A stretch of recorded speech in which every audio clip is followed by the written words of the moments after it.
ভালোবাসার তো কখনো কোনো শেষ হয় না। এক সময় ভাবে সেটা প্রকাশ পায়। 26-এ থাকলে ওকে, তো ওর জন্য 18। এখন অনেক কিছু হয়তো না বলে বুঝতে পারি, চোখ রাঙানি থাকে, কথা বন্ধ থাকে। নাইমের খুব গরম লাগে, আমার ঠান্ডা। আড্ডার ছলে আমাদের ভালোবাসা, আমাদের প্রত্যেকটা কাপলের যে কেমিস্ট্রি, সেগুলো জানতে পারা যায়। গত বছর আমি এবং নাইম দুজনে মিলে রাঁধুনি ভালোবাসার কিচেন সেটার একটা কাজ করেছিলাম। সেটা ছিল সিজন 3, 7 দিন 7টা সেলিব্রিটি কাপলের সাথে। এবং সত্যি কথা বলতে গেলে এত বেশি সবার কাছ থেকে রেসপন্স পেয়েছি, সাধারণ বলবো যে সবার কাছ থেকে, দর্শক এবং আমাদের যারা ফ্রেটার্নিটির মানুষ, আমাদের সবার কাছ থেকে ভীষণ ভালোবাসা পেয়েছি।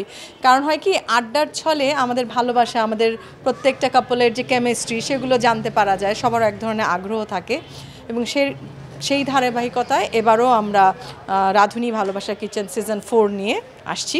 7 দিন 7টা খুবই বলবো যে প্রিয় মানুষদের সাথে, কাপলদের সাথে, সেটার কাজ আমরা অলরেডি করে ফেলেছি।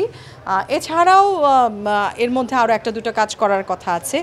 আর তার উপরে ঈদ আসতে আর খুব বেশি দিন বাকি নেই, 1 মাস পরেই আমাদের আসলে রোজা শুরু হয়ে যাবে। তো ঈদের কাজও টুকটাক কথাবার্তা চলছে, সিঙ্গেল নাটকের কথাবার্তা চলছে, সেই সাথে 7 পর্বের ধারাবাহিক নাটক, সেগুলোর হয়তো কাজ শুরু হয়ে যাবে। তো যেই কাজগুলো চলে ধারাবাহিক নাটক, সেগুলোর বাইরে আসলে এই কাজগুলো নিয়ে ব্যস্ততা থাকবে সামনে।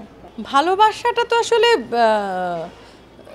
প্রকাশ হয় এক সময় ভাবে, আর কমতি তো থেকেই যায়। ভালোবাসার তো কখনো কোনো শেষ হয় না। সেটা যদি আমি বলি যে সবার আগে আমাদের প্রত্যেকের ভালোবাসার জায়গা কোথায়? মা বাবার কাছে। বাবা মার সন্তানের জন্য ভালোবাসার কোনো দিন শেষ হয় না, সন্তানের ক্ষেত্রেও তাই।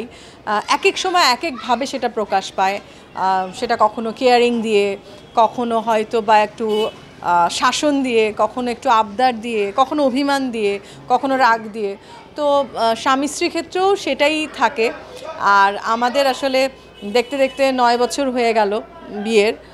আমাদের দুজনের আসলে বলবো যে বিয়ের পরেই আসলে আমরা দুজনকে জানা শুরু করেছি বেশি।